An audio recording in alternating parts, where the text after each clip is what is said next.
Hey guys, check out Italian Wine Unplugged 2.0, brought to you by Mama Jumbo Shrimp, a fully updated second edition, reviewed and revised by an expert panel of certified Italian wine ambassadors from across the globe. The book also includes an edition by Professore Attilio Scienza, Italy's leading vine geneticist. To pick up a copy today, just head to Amazon.com or visit us at mamajumboshrimp.com.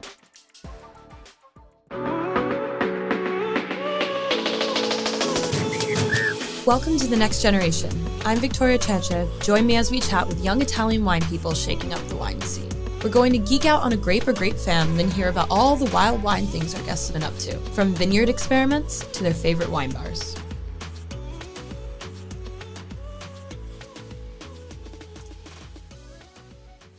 Hello everyone, welcome back to another episode of The Next Generation. I know I sound super happy. It's because I'm super caffeinated. I've not had a drop of wine yet. And if you're listening to this in the morning, you know how it feels. The wine will come though. Today we have a lovely interview coming up. I'm going to keep it as a surprise though. I always tell you what interviews are happening, so you can skip or you can listen to me for a bit. Because today I chose a really fun, not just grape, but grape group to introduce. Why? Because I had maybe one of the grapes, might have been a mix of the grapes from this group. I actually don't know. As a sparkling wine recently, and I was very intrigued. It is the grape Schiava. So we're going to be talking about the group. I'm going to give you a little intro. And then the next episodes, you can hear a little bit more about each of the grapes. So, have you heard about Schiava? If you love Italian wine, probably. If not, do not feel embarrassed. It's not the most famous Italian grape, but it is a must-know grape, according to, and you know where we're going, the Italian Wine Unplugged 2.0 book. So, the Schiava group has 4 members, 3 being more famous, Schiava Gentile, Schiava Grigia, and Schiava Grossa. And then lesser known would be Schiava Nera. They're all red grape varietals. And even though they're morphologically similar, Schiava is a group of unrelated varieties. Remember, a group, not a family. In Europe's alpine countries, so not just Italy, Schiava exists outside of Italy, but of course we're focusing on Italy today. All the grapes are characterized by a rugged disposition and make light-bodied, light-colored wine. So, Schiava, okay, could be your new favorite for the summer, or fall, or spring, or winter. Or anytime. Schiava is better known as Trollinger in Austria and Germany, and as Vernach in Alto Adige. Okay, we're going to stick to Schiava for me because I do not speak German. If anyone does, send your girl some help. And the name Schiava possibly refers to the common grapevine training system they share. So I know Schiava may sound like the word slave in Italian, but it actually comes from the meaning for vines enslaved in Latin, vines sclavis, alluding to the fact that these vines were tied to poles in ancient Roman times. That's a fun fact. Another fun fact is Schiava varieties are almost exclusively grown in Trentino and Alto Adige regions in Italy. You can find a bit of Schiava Nero, though, in Lombardy. And Schiava Grossa is the most popular. Getting into how they taste and smell, we're going to see that all Schiavas are generally intensely fragrant with strawberry, violet, and almond notes, and make light to medium-bodied wines with high acidity. And though they are charming, they tend to be simple and straightforward when still and dry, though sometimes they can be semi-sweet red wines. Depends on the producer, of course. Though old vines have demonstrated that they are capable of imparting surprising concentration and complexity into wines, suggesting that age of vines rather than the subvariety might be key to the quality of Schiava. So, what differentiates Schiava may not be if you have Schiava Grigia, Gentile, Grossa. It might just be the vineyard and the terroir. Super interesting. Another little fact before we get to our interview is that oftentimes there's a mix of different kinds of Schiavas within a wine. They're not always identified in the vineyards. Also, it takes time and money to know exactly which type of grape is in your vineyard, especially if you're a small producer. So, just another little hint to focus on viticultural practices because they're important. So without further ado, let's move on to our interview. Ciao, Ting. Welcome to The Next Generation. Ciao, Victoria. I'm very glad to be here. So, how are you feeling? I know you just took the exam. Yeah, still in that stressing atmosphere here. Actually, my brain is still blanket now. I can imagine that it's a very intense exam. I've taken it, not with you 2 years ago, but Have you passed it? Passed this exam? I plead the fifth. No, but I do plan to take it again. It's very intense, as you know. Yeah. Was there anything about it that you didn't expect? Actually, we started to study for the VIA course just 1 month before. And also, the English is not our mother tongue. We don't use English in our general life. Mm-hmm. So there are too many words relevant of chemistry, geology, and so on. It's intense. Very intense and very new for us. Very all of those words are new in our life.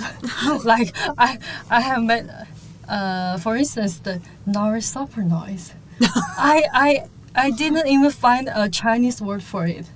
Oh my gosh. Yeah, so I can only remember it in the exact English word, super noise. But I tended to understand what it signified through the textbook. Yeah. But the language is also a problem for us. Yeah, it's hard, especially with those big words that you don't use in everyday life. No. Especially when you can use the word when you're selling the wine, but it's also more just a technical detail. So, I can imagine. All in Chinese, because we barely use English in China. So let's talk more about you. Okay. What part of China are you from? I was born in Hunan province, but I have been living in Shenzhen for almost 6 years. Oh, wow. Yeah, in Shenzhen, the southern city in China. Oh. It's funny. I mean, I'm no expert on China, but I do know Hunan food. Hunan food. Yes. Yeah, spicy one. Very spicy. Very spicy, yeah. So, I like spicy food as well. I think most of Chinese like spicy food. Yeah, because you have different spices and different sensations. Yeah. Like in Hunan, it's like savory spicy. But in Sichuan, you will have a more aggressive spice. Yeah, the numbing spice, right? Yeah. So, different kind of spices in spicy food in China. Are you like a foodie? Do you love food, or are you more wine is like? Yeah, foodie. Actually, I'm not that into food. I think I can have any food, any type of food, and any specialties in anywhere. I can adapt to them. So, not kind of foodie, I think. But in Guangdong, the food is more salty, more savory, salty, and with the richness of sensation. So it's not that spicy in Guangdong. Yeah. So my ability to have spicy food has gone down. Yeah, come down for years. That is true, and I've seen it for me living here in Verona in the Veneto, because there's not really spice in the cuisine here. Yeah. You may find things, but back home, I grew up in an area that has a lot of Koreans and also there's like Latin Americans, so a lot of cuisines that have spice. Yeah, and Korean food as well. Yes, and so now it's like every time I have spicy food, I love it, but I'm like, oh my gosh, I haven't had the spice in a while. Yeah. So I understand. This might be a difficult question, because it is always a difficult question, food pairings, but is there an Italian wine and a Chinese dish that you could pair together? Actually, we all think, we Chinese all think, spicy food is difficult to pair with wine or pair with spicy food. And Italian wine is most of Italian wines are very have that very like we said aggressive sensation because they are in high tannins and in high acidity. So to be honest, it's not very suitable for Chinese food. But a particular Chinese food, like I have mentioned before, the Guangdong food is very adapted to pairing with Italian wines because it has those richness. I think it's more like Emilia Romagna's food. Yeah. Are you enjoying this podcast? Don't forget to visit our YouTube channel, Mama Jumbo Shrimp, for fascinating videos covering Stevie Kim and her travels across Italy and beyond, meeting winemakers, eating local food, and taking in the scenery. Now back to the show.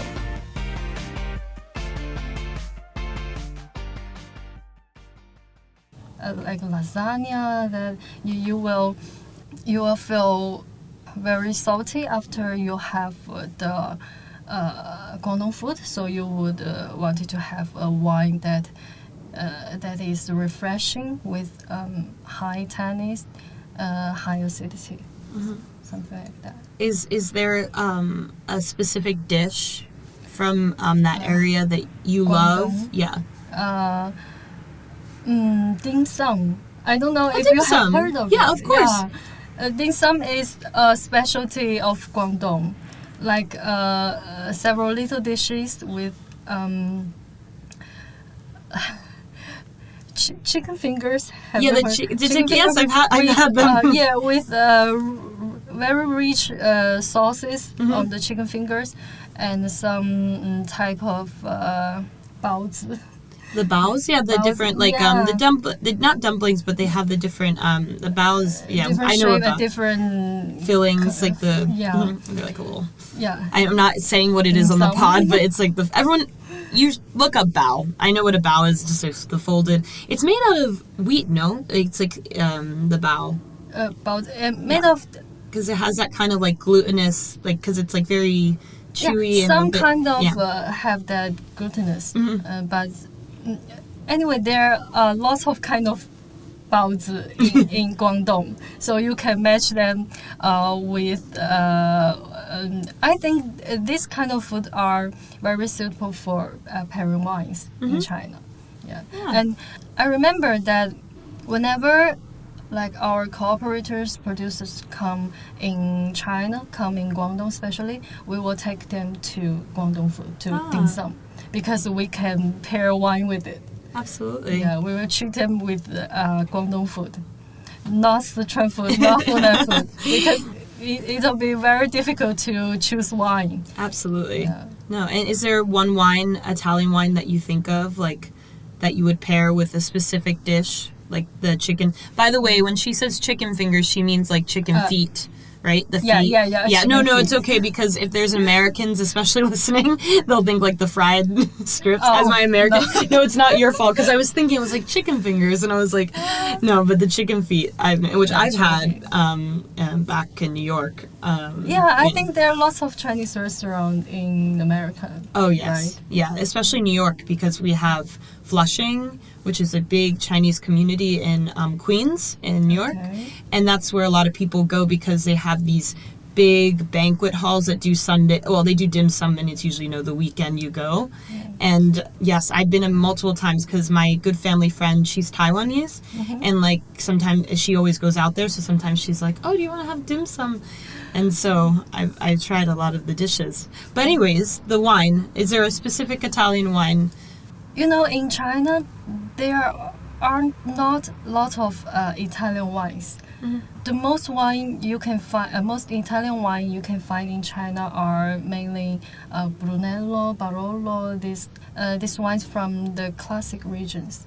Those from little-known regions are rarely imported in China, like those from Valle d'Aosta, from Trentino Alto Adige.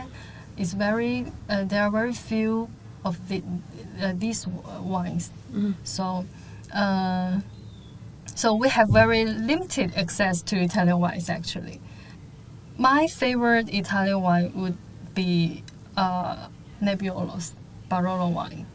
Yeah, because first of all, because in China we have lots of Barolos because of its reputation grows up also in China, not only in the rest of the world.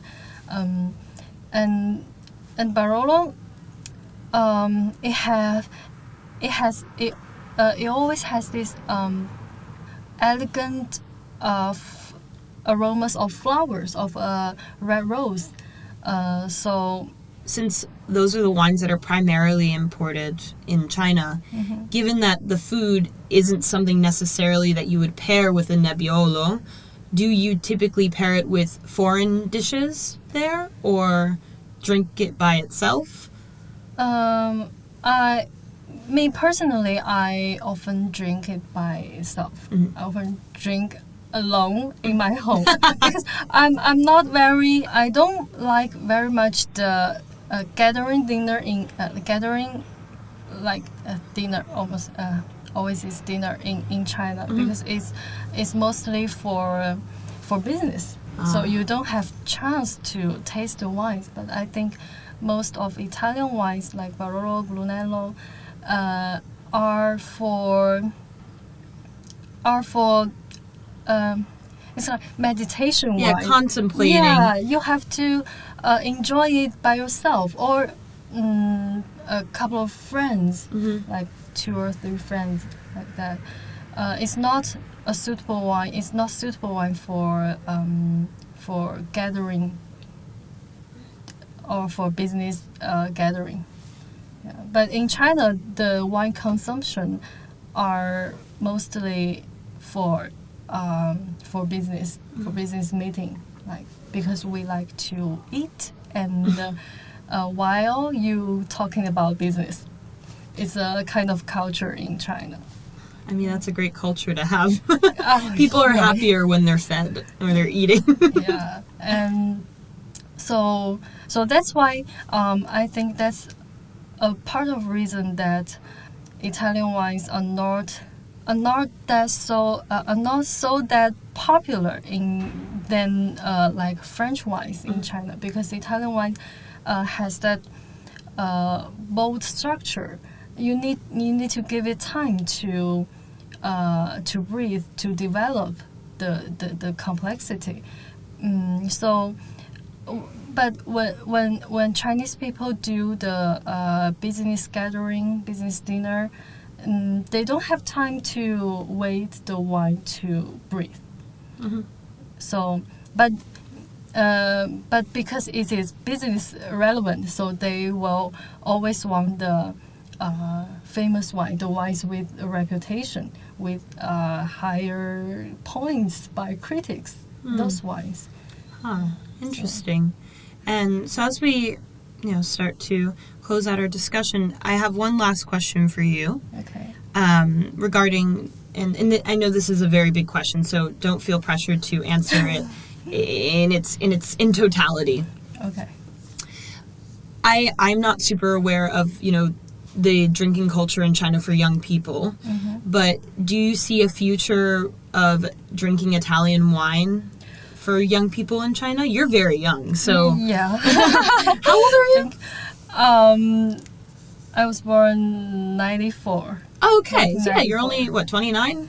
Yeah. Yeah. Almost 30. Oh my God, I don't mean to give you the panic. Don't worry, I'm 27, so not far from you. But yeah, how do you see the future of Italian wine drinking in China, or at least to your area, because China's big, among young people? I definitely think the Italian wines will have a future among the younger generation of China, because you know that most of 80s people or 70s people, they like drink label wines, like Lafite, like Romani Conti, like that. But for young generation, we want more. We want something to represent our unique characters We want to be different. We want to be unique. So we will choose something maybe less known, but with good quality. Maybe less known, maybe